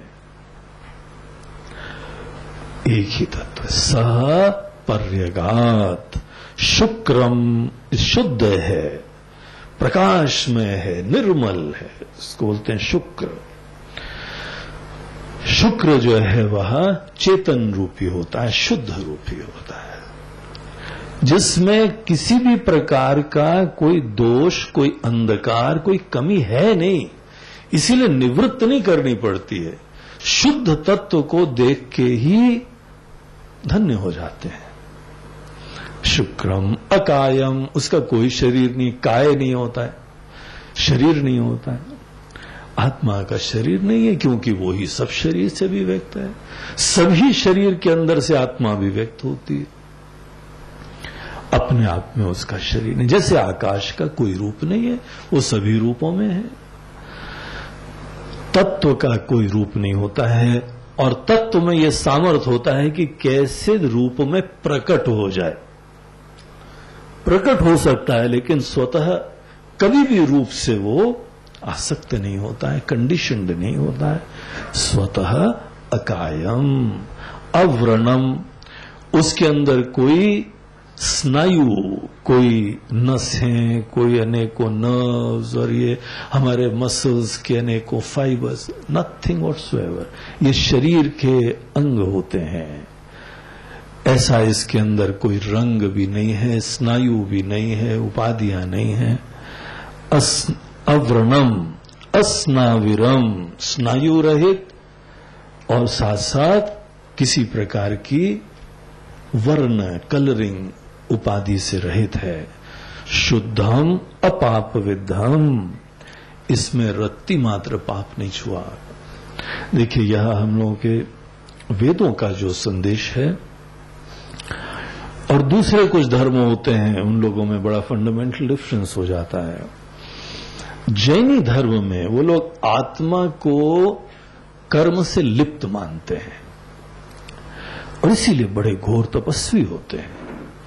उनके सिद्धांत में आत्मा में कर्म लिप्त हो जाते और फिर हमको तपस्या से घर्षण करना पड़ता है और उसी तपस्या से जो चिपके हुए कर्म हैं अपने ऊपर उनको साफ करना पड़ता है। अब बर्तन जितना गंदा है उतना घोर तरीके से तपस्या से साफ करना पड़ता है। अब उनका सिद्धांत ऐसा है तो उनकी साधना ऐसी है। वैसे वो बड़ी साधना तपस्या यहां पर भी होती है, यहां पर भी तपस्या की महिमा है। भगवान खुद बोलते हैं यज्ञ दान तपः कर्म न त्याज्यम। अर्जुन, यज्ञ दान और तपस्या का महत्व समझो, इसको मत छोड़ना, इसको किसी न किसी रूप में जीवन में बनाए रखो। लेकिन यहां पे तपस्या मन को निर्मल करने के लिए होती है, न कि आत्मा को निर्मल करने के लिए होती। ये बात समझो। मन में संस्कार आते हैं, मन में विकार आते हैं, मन में पाप पुण्य होता है, हमारे मन में पराधीनता होती है, कमजोरी होती है। जो व्यक्ति तपस्या करता है वो अपनी आदतों से मुक्त होता है। तपस्या आदतों से मुक्त करने के लिए होती है। अगर कहीं पे कोई आदत आपके अंदर ऐसी आ गई हो तो हमको जो है उसको बहुत ही फर्मली फेस करना पड़ेगा। थोड़े दिन तपना भी पड़ता है। आदत जब तक पूरी छूटे नहीं तब तक थोड़ी देर तपना पड़ता है। But if you really go through it तो आप उसमें से निकल के आते हैं। अनेकों लोग हैं ना जो मंदिरों में जाते हैं, वहां व्रत लेके आ जाते हैं। भगवान ये चाय वाय अपनी आप छोड़ नहीं पाए, अब आप ही कृपा करिए चाय छूट जाए हमारी। और वहां पे आदमी को आशीर्वाद कुछ मिलता है, उसकी श्रद्धा की वजह से बल मिलता है ईश्वर का, और आदमी इससे निकलने की संभावना रहता है। थोड़े दिन तो बहुत ही उसको दर्द होता है। सवेरे सवेरे वही मन के अंदर चाह होती है और थोड़ी सी पी लेते हैं, और कोई न कोई जो है आदतों से निकलने के लिए पीड़ा का एक फेज सदैव होता है। लेकिन अगर हमने वो तपस्या कर ली देन आई एम फ्री, हम मुक्त होते हैं, बड़ा बल मिलता है, बड़ी खुशी भी मिलती है, स्वतंत्रता की अनुभूति होती है। इसीलिए तपस्या यहां पर भी कही जाती है। लेकिन हम लोग तपस्या को इतने एक्सट्रीम लेवल्स तक करते ही नहीं है। अनेकों लोग जो करते हैं वो कोई मनोकामना की सिद्धि के लिए करते हैं। तपस्या आपके संकल्प की दृढ़ता दिखाती है। इसीलिए अनेकों राक्षस लोग घोर तपस्या करते थे। कोई भी करता था, जिसके अंदर भी कोई तीव्र संकल्प होगा उसको तपस्या करनी चाहिए। तपस्या से मनोकामना, संकल्प की दृढ़ता होती है, संकल्प की दृढ़ता होती है, कामना की दृढ़ता होती है। वो जिद्दी आदमी होता है। भगवान ये लेके छोड़ेंगे, हम छोड़ेंगे, खाना ही नहीं खाएंगे हम जब तक काम ही नहीं करेंगे। अब भगवान करुणा निधान बोलते मतलब बड़ा जिद्दी बच्चा है हमारा ये। चलो ठीक है, देख लेते हैं कि अगर ढीला हो सकता है तो छोड़ देंगे, लेकिन नहीं छोड़ता है तो उसकी मनोकामना पूर्ण करते हैं भगवान। तपस्या से बहुत सारे काम होते हैं, परिस्थितियों का निर्माण होता है, और वो तो बाद में रियलाइज होता है कि परिस्थिति के निर्माण से कोई खास मतलब नहीं था, इसीलिए कोई ठीक दिशा नहीं थी हमारी। लेकिन चलो दैट इज योर डिस्क्रिशन, आपकी स्वतंत्रता है। आपको लगता है कि कोई परिस्थिति हमको चाहिए तो वहां पे दृढ़ता को बनाए रखना, कोई कॉम्प्रोमाइज ना होने देना, उसी के अंदर डिलिजेंटली निष्ठा से लगे रहना, निश्चित रूप से आपका सपना पूरा हो जाएगा, इसमें कोई शंका नहीं है। तो हम लोग तपस्या इन चीजों के लिए करते हैं।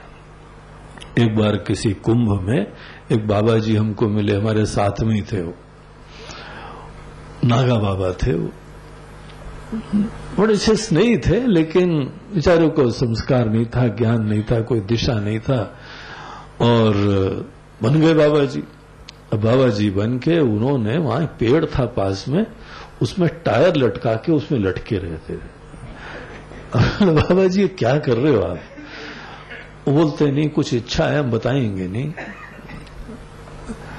तो फिर धीमे धीमे उनके साथ बड़ा थोड़ा स्नेह बढ़ा। बोले बाबा जी बता तो दीजिए क्या चाहिए आपको? कुछ चाहिए, हम बताएंगे नहीं। तो थोड़े समय बाद उन्होंने थोड़ा हमारे ऊपर कॉन्फाइड करा, और बताना नहीं किसी को। बोला ठीक है, नहीं बताएंगे। बोलते मठ के मठाधिपति बनना चाहते हैं हम, बस हमारा सपना है मठाधिपति बन जाए हम। अब ऐसा कोई जुगाड़ हो जाए, भगवान कर दे, कहीं ना कहीं कोई मठ मंदिर हो जाए, वो हमको मिल जाए, बस हम छोड़ेंगे नहीं, हम लटके रहेंगे यहाँ। हमें स्वामी जी भी सुनाते तो बोलते हैं गंगा जी में बाबा जी खड़े रहते थे, तो उस समय वो पढ़ते थे, तो वहां पढ़ने के बाद जाते थे, मनन करते रहते, बैठते, वो बाबा जी गंगा जी में खड़े रहते थे। तो इनके ऊपर थोड़ा उनका स्नेह था, थोड़ा भाव था तो वहां उनको बुला लेते, उनसे कुछ काम वाम भी करा ले, जाओ ये काम कर दो, और किसी को नहीं देंगे हम काम, तुम कर सकते, तुम अच्छे व्यक्ति हो। तो धीमे धीमे उनसे, बाबा जी आप क्यों कर रहे हैं तपस्या? तो चुप, ये नहीं पूछना चाहिए। अच्छा बाबा जी गुस्सैल होते हैं, बस ऐसे लोग थोड़ा संभल के रहना चाहिए, और ऐसे लोग श्राप वाप भी दे देते हैं। इसीलिए हैंडल विथ केयर, फ्रेजाइल। तो इस प्रकार से उनको संभल के उन्होंने बहुत ही स्नेह से उनकी सेवा वा करके मैं पूछा, बाबा जी हम कभी नहीं बताएंगे। बोला अच्छा, इतना तो जरूर है कि आपके जीते जी तो हम बिल्कुल नहीं बोलेंगे। बोला अच्छा, गंगा जी का जल हाथ में लो। बोलो नहीं बताएंगे। तो जल वाला हाथ में लिया, प्रतिज्ञा करवाई। बोला देखो ऐसा है कि हम जमींदार बनना चाहते हैं। अरे बाबा जी जमींदार? अरे बोलते हैं क्या तुमको बताएं बेटा, बचपन से हमने देखा एक जमींदार था, इतना जो है वो आनंद में रहता था, और हम लोग गरीब किसान लोग बहुत शोषण करता था। तभी सोच रखा कि एक दिन हम बनेंगे जमींदार, लेकिन बाबा बन गए इस बार। तो भगवान से बोले अगले जन्म में भगवान हमको आप जमींदार बनाना, और हम छोड़ेंगे नहीं, भले हम शरीर छोड़ देंगे, मर जाएंगे, लेकिन ये हमारी इच्छा है। तपस्या कई बार लोग अपनी मनोकामना की पूर्ति के लिए करते हैं। उनका जीवन है, उनकी आवश्यकता है, उनका सपना है, वो जाने, वो स्वतंत्र है। लेकिन तपस्या से मुक्ति नहीं होती है। तपस्या से मन भी निर्मल हो जाएगा, आदतें भी छूट जाएंगी। थोड़े दिन तपोगे, उसके बाद मुक्त होके निकलोगे। लेकिन कुछ लोग होते हैं जो तपस्या मुक्ति का साधन समझते हैं, वहां पे वेदांत उनके साथ सहमत नहीं होता है। बोलते नहीं, मुक्त आत्मा को सदैव नित्य शुद्ध जानना चाहिए। आत्मा कभी मलिन नहीं हुई है, ये मन के अंदर ही विकार होते हैं। सब राग द्वेष, सब इच्छाएं, सब वासनाएं केवल मन में रहती हैं। जहां मन भी सो गया तो मन में कोई विकार नहीं, कोई अशांति नहीं। इसीलिए आत्मा को कभी भी जो है अशुद्ध मत समझ लो, नित्य शुद्ध हो तुम। ऊपर से कितना भी रोग हो, तुमको विश्वास रखना चाहिए तो मूल रूप से ठीक हो। और एक दिन अपने ही मन के इस गलत धारणाओं को हैंडल करके तुम वहीं पे जग सकते हो और सदैव रम सकते हो। ये वेदांत सिद्धांत है। यहां पर देखिए बताते हैं कि आपको कितना भी लगे, आप बंधन में हो, पीड़ा में हो, समस्या है, विकार है, छोटे हो गए, बोलते no this is all your mind. ये सब मन की धारणा है। मूल रूप से क्या हो, शुद्धम अपाप विद्धम, कुछ भी पाप आपके अंदर नहीं है, आप बड़े निष्पाप हो। स्वामी जी लगता है कभी कभी हम बड़े निष्पाप, यद्यपि पाप करते रहते हैं, लेकिन लगता है कि हम, तुमको सही लगता है, तुम मूल रूप से पापी नहीं हो, बस अपने मन को भी समझा लो तो और अच्छा हो जाए। शुद्धम अपाप विद्धम, कविर मनीषी परिभू स्वयंभू। कवि बोलते हैं जो सबका दृष्टा, सबका जानने वाला, सर्वज्ञ को बोलते हैं कवि। क्रांतदर्शी कवि ही, जो क्रांतदर्शी होता है, जो ऐसा देख लेता है जो बाकी नहीं देखते, उसको बोलते हैं कवि। हमको ये सतही सुपरफिशियल दुनिया दिखाई पड़ती है, कवि की नजरों से देखो क्या क्या सुंदरता देखता है वो यहां पे। कवि जो है वो देख लेता है जो सामान्य नजरें देख नहीं पाती हैं, वो जानने वाला है, गहराई से जानने वाले को कवि कहते हैं। और यहां पे बोलते हैं कि जो आत्मा है ना, वो खुद बेसिकली कवि है, और जानकार तो कवि है ही है। क्रांतदर्शी, जो ऐसी गहराई में देखता है कि ऊपर से अनेकों प्रकार के परिवर्तनशीलता का चोला पहना हुआ एक चिन्मयी सत्ता विद्यमान है। ये कभी उसकी नजरों से ओझल नहीं होता है। हम भी वही हैं, सब लोग वही हैं, इस प्रकार से जो सदैव ज्ञान में जगा रहता है वही वास्तविक कवि है, वही सर्वज्ञ है, सबकी सच्चाई जानता है। सबकी सच्चाई जानने वाले कोई आवश्यक नहीं है सबके मन का भी रहस्य पता हो। सबके मन को हम नहीं जानते हैं, सबकी आत्मा को जानते हैं। एक सज्जन आए हमारे पास, बोलते स्वामी जी आपका जरा ज्ञान हम टेस्ट करना चाहते, बताइए हमारे मन में क्या है। हम बोला क्यों बताएं? बोलते हैं आपका इसमें मतलब ज्ञान ही नहीं सही है। हम बोला नहीं है, ऐसा ज्ञान हमको नहीं है। और अगर हम तुम्हारे मन को देखने का ज्ञान रखें, I will be the a person who will be suffering endlessly. सबके मन को देखते रहो। अब देखिए हम आपकी आत्मा को देख रहे हैं, कितने प्यार से आपको ज्ञान दे रहे हैं। अगर बाय द वे आप सब लोगों के मन को देख रहे होते तो कितना सफर कर रहे होते। कुछ लोगों को बड़ा अच्छा लगता है, और कुछ लोग यहां बैठ के कहां कहां घूम के आते हैं, सब हमको दिख रहा होता है ना।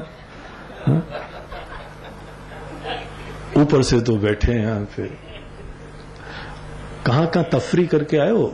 नहीं कहीं नहीं, वो थोड़ा घर गए थे, वहां बहुत से मिलने बुलाए। काफी लंबा कैंप हो चुका है, सब हाल चाल ठीक ठाक है, वो दुकान ठीक चला रहा है कि नहीं चला रहा है, वो अपनी मां को पड़ा हुआ है, अब क्या बताएं उसको, कभी चिंता हो जाती है उसके बारे में। थैंक गुडनेस हम आपके मन को नहीं देखते हैं, आप भी सोचा मन को नहीं देखते हैं, योगी की तरह बैठे हुए यहां पे ऊपर से। जो किसी के मन को देखे वो आदमी बड़ा दुखी रहेगा। दुनिया में ज्यादा विकार अज्ञान विद्यमान है। मन को हम देखने की हमारे गुरुजी ने विद्या दी नहीं, बोला नहीं बेकार विद्या है, सीधे आत्मा को देखो। मन को भी पियर्स करते हुए सीधे आत्मा का साक्षात्कार करो सभी। इसीलिए कोई बोले कि आप बताइए हमारे मन में क्या है, बोले तुम्हारे मन में कंफ्यूजन है, बस और क्या हम तुम्हारे मन में और कुछ हम डिटेल नहीं जानते। तो मन को नहीं, सबके हृदय में विद्यमान आत्मा को देखो। ये उस व्यक्ति का मन है, खेलने दो उससे, वो जब चाहेगा ज्ञान ले लेगा, जब चाहेगा ज्ञान में रहेगा। That is not his real truth, वो उसकी वास्तविकता नहीं है। वास्तविकता सबकी परम पवित्र है। कोई चोर भी हो, उसको बेचारे को मौका नहीं मिला है, उसको प्रेम नहीं मिला, उसको आत्मीयता नहीं मिली। नक्सलाइट इसलिए आदमी बनता है क्योंकि वहां का लोकल अफसर ने बड़ा शोषण करा है। वो वहां का नेता जितनी सेंट्रल स्कीम्स आ रही थी सब लेके खा गया, इसीलिए गुस्से के मारे वो बेचारे अस्त्र शस्त्र उठा लेते हैं। हम किसी की समस्या को निकटता से देखेंगे तो लगता है कि हां, इसलिए आदमी के अंदर विकार आने लगते हैं। अगर उस व्यक्ति को स्नेह, प्रेम अच्छा मिलता, शिक्षा मिलती, हर व्यक्ति इज पोटेंशियली डिवाइन, हर व्यक्ति मूल रूप से बहुत अच्छा होता है। तो ये जो है इस सच्चाई को देखते रहना एक कवि लोग ही देख पाते हैं। कविर मनीषी ये बड़े विचारवान हैं, बड़े ज्ञानवान हैं, सुंदर चिंतन करने वाले हैं, मन के ईश की तरीके से स्थित रहते हैं। वो चेतन तत्व परिभूहु जो सर्वोत्कृष्ट रहता है। यहां पे बाकी सब उत्कृष्टता की अनेकों चीजें हैं, ये सबको ट्रांसेंड करता है, सर्वोत्कृष्ट होता है। स्वयंभू ये इसके अस्तित्व के लिए किसी चीज पे आश्रित नहीं होता है। बाकी अनेकों चीजें किसी न किसी पे आश्रित होती हैं। एकमात्र आत्म तत्व स्वयंभू खुद अपने आप ही स्थित है, न उसको कोई बनाने वाला और न ही किसी चीज पे पराधीन। ऐसा दिव्य परिपूर्ण याथाथत्य तो अर्थान व्यदधात, उसी ने जो है यहां पे शाश्वतीभ्य समाभ्य, इसको आचार्य लोग ऐसे समझाते हैं कि यह नित्य सिद्ध संवत्सर नामक प्रजापतियों के लिए यथा आवश्यक कुछ न कुछ व्यवस्था बनाता है। देखिए, जो सृजन होता है ना, जो देवता आते हैं, जो ब्रह्मा विष्णु महेश होते हैं, जो प्रजापति होते हैं, उन लोगों के कर्तव्य उसके निर्धारण करना, अनेकों दुनिया के पदार्थ बनाना, ये सब चीजों का आधार अधिष्ठान यही है। यहीं पे सब चीजें इधर से बनती हैं, इसी पे टिकती हैं और यहीं विलीन हो जाती हैं। ये वो नित्य मुक्त, नित्य शुद्ध, नित्य बुद्ध, परिपूर्ण सत्ता वही आप हैं। इस समय जो हमको यहां पे अपने बारे में परिचय मिल रहा है वो बहुत ही सतही परिचय है। इस तरीके से यहां पे ये 8 मंत्र में वास्तविक तत्व का ज्ञान तो समाप्त हो जाता है। तो तत्व का ज्ञान इन 18 मंत्रों में से 8 मंत्र में यहां पे एंड होता है। इसीलिए हमने इनके ऊपर ज्यादा समय लिया, क्योंकि तत्व का ज्ञान इस 8 मंत्र तक ही है। आगे क्या है वो भी उपनिषद जीवन के कुछ रहस्य बताते हैं, और वो रहस्य जो है साधना संबंधी है। तो यहां पर हम लोगों को कुछ कर्म और उपासना, अब जो व्यक्ति इसके लिए तैयार नहीं है ना, जैसे हम लोगों ने दूसरे मंत्र में भी देखा था, अगर आदमी का मन अभी किसी भी प्रकार की कमियों से युक्त है, मन में बड़े सपने हैं, कर्तव्य हैं, इनसिक्योरिटी है, ड्रीम्स हैं, इसीलिए अभी शांति से बैठ के ज्यादा इस चीज में गहराई में नहीं जा सकते हो, तो बोलते हैं कोई बात नहीं, अभी तुमको कर्म और उपासना के कुछ बहुत इंपॉर्टेंट सिद्धांत समझते हुए, कुछ भी करने से नहीं होगा, कुछ भी जो है भजन और पूजन और जब करते रहोगे it will not really help. अनेकों लोगों को देखो जब करते रहते हैं, पूजन करते हैं, नियमित रूप से करते हैं। एक माता जी थी, वो देखा वो घर में नियमित पूजा करती थी, लेकिन पूजा के आधे घंटे बाद उनके पास कोई नहीं जाना चाहिए, बड़ी गुस्सा होती थी, ऐसा टेम्पर हो जाता था, पता नहीं आधे घंटा सप्रेशन करती होंगी, फिर भ्राम से वॉल्केनो फूटता था, कोई भी आ जाए ना मरता था वो। नहीं, आधा घंटा भी मत जाओ, वो धीमे धीमे प्रेशर रिलीज हो जाएगा, फिर जाना। अब बेचारी पूजा तो कर रही है लेकिन दिशा नहीं है, उनको ज्ञान नहीं है। अनेकों लोग जो हैं वह माला सतत जपते रहते हैं, उनका मन पॉलिश नहीं होता है, माला पॉलिश हो जाती है, बहुत बढ़िया चमकती रहती, बढ़िया हो गई है, लगता है कि यहां इन्होंने खूब माला जपी है। Every Beed is so polished, लेकिन मन नहीं पॉलिश हुआ है, उसकी कला होती है। हर साधना, जप, पूजन, भजन, इसकी तरीका होता है। आखिर ये थोड़ी है बोले हम दवाई खा रहे हैं, पेट हमारा स्वास्थ्य खराब हो गया दवाई खा रहे हैं, केवल दवाई खाने से थोड़ी होता है। कौन सी दवाई खा रहे हो, कितनी खा रहे हो, खाने के पहले खा रहे हो कि बाद में खा रहे हो, बोलते ये नहीं पता हमको, बस खा रहे हैं। तो अनजाने में साधना हमको आशीर्वाद नहीं देती है। अगर कर्म और उपासना की भी साधनाएं हैं, ये भी शास्त्रों ने दी हुई हैं। इसीलिए अभी तक आपने तत्व के ज्ञान का प्रसंग सुना, अगर कोई बेचारा तत्व के ज्ञान में आज नहीं समर्पित है, जाके उसको लेक्चर में सुना के आना, तो मूर्ख लोग माया में पड़े हुए हैं, कूप मंडूक, जरा निकलो अपने कुएं से बाहर और देखो दुनिया में क्या सच्चाई है, तुम्हारे उपनिषद क्या बोल रहे हैं। ईशावास्यमिदं सर्वम् यत्किंच जगत्याम जगत तेन त्यक्तेन भुंजीता महाघृतः कसुष। अभी पढ़ के आ रहे हैं, जग गए हैं, तुम्हारे जैसे सो नहीं रहे अभी तक, उठो, छोड़ो ये सब, ऐसा मत बोलना उसके पास जाके। अनेकों लोगों के लिए कर्म और उपासना इस समय आवश्यक होती है, तो समझो प्रबुद्ध होके। आपके लिए दवाई की जरूरत नहीं है, लेकिन अनेकों दवाइयां किसी न किसी के लिए जरूरत है ना, जिसको वो रोग है उसके लिए वो साधना आवश्यक होती है। हाँ, ये अलग बात है, हर साधना एक दिन छोड़ दी जाती है, ड्रॉप हो जाती है। तो वो हम लोगों को कर्म और उपासना, ये दो चीज के बारे में यहां बहुत सुंदर टिप्स मिलते हैं कि कुछ करना है और कुछ उपासना। उपासना मानस व्यापार है, ऐसे ध्यान है जहां पे आप बड़े इंस्पायर्ड होके यू कम आउट ऑफ उपासना बहुत ही इंस्पायर्ड। तो ऐसा एक ध्यान अभी यहां पे जो है, जब आदमी वेदांत का स्टूडेंट होता है तो ध्यान बड़ा निषेधात्मक होता है। ये भी छोड़ो, ये भी छोड़ो, ये भी तुम आत्मा भी नहीं, तुम ये भी शरीर भी नहीं हो, मन भी नहीं हो, करता भी नहीं हो, भुगता भी नहीं हो। अब बाय द वे कुछ लोग सवेरे के मेडिटेशन में आ गए थे, बोला देखें तो क्या है, बोला पता नहीं क्या बड़बड़ बड़बड़ कर रहे हैं वहां पे, कुछ ये भी नहीं, वो भी नहीं, ये भी नहीं, वो भी नहीं। हाँ? अरे हमने सोचा भगवान का नाम लेके एक बार नहीं लिया उन्होंने, पता नहीं कौन सा ध्यान करा रहे हैं।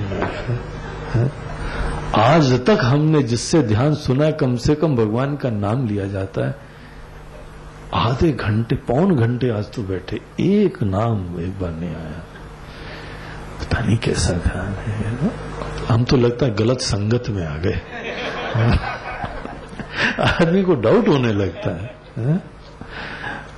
तो जिस समय आदमी इस चीज के लिए रेडी नहीं हो, उसको कुछ नहीं कनेक्शन होता है। अब ये भी तो हमारे अपने ही है ना। अब नहीं समझ में आ रहा है तो हम क्या करें, जस्ट उसको कंडेम करके तुम नालायक हो, किसी काम के नहीं हो, ऐसे बोलने से डजंट मेक एनी डिफरेंस।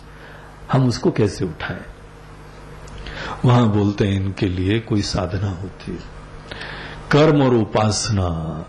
ऐसे उत्साह से अपनी जिम्मेदारियों का निर्वहन करो और बैठ के एक अलग प्रकार का ध्यान करो। उस ध्यान में परमात्मा के प्रति भरोसा, भावना, श्रद्धा, भक्ति, इसको पहले बलवान करो और इस तरीके से चिंतन करना कि हर ध्यान के बाद एक नई उमंग और ऊर्जा का संचार हो। एक वो ध्यान होता है जिसमें हम इंस्पायर्ड होके निकलते हैं और अपने अनेकों प्रकार के उतार चढ़ाव को उत्साह से फेस करते हैं।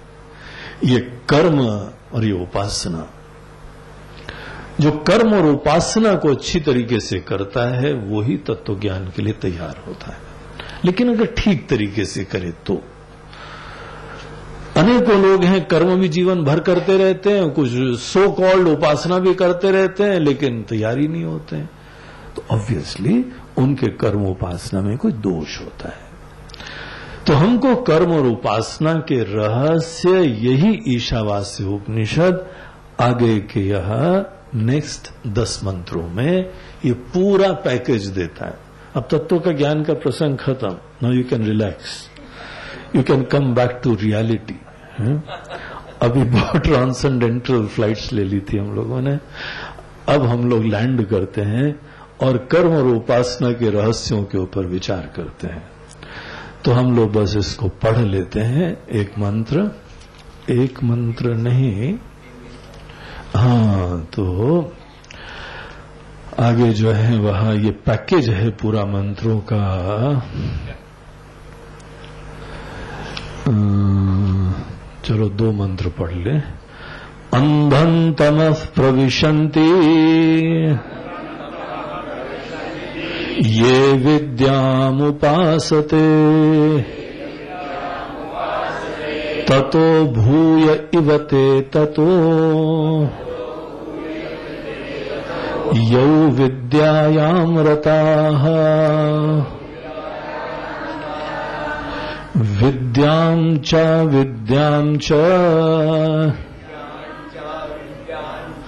यस्तद्वेदो भयगुं सः अविद्यया मृत्युं तीर्त्वा विद्यया मृतमश्नुते।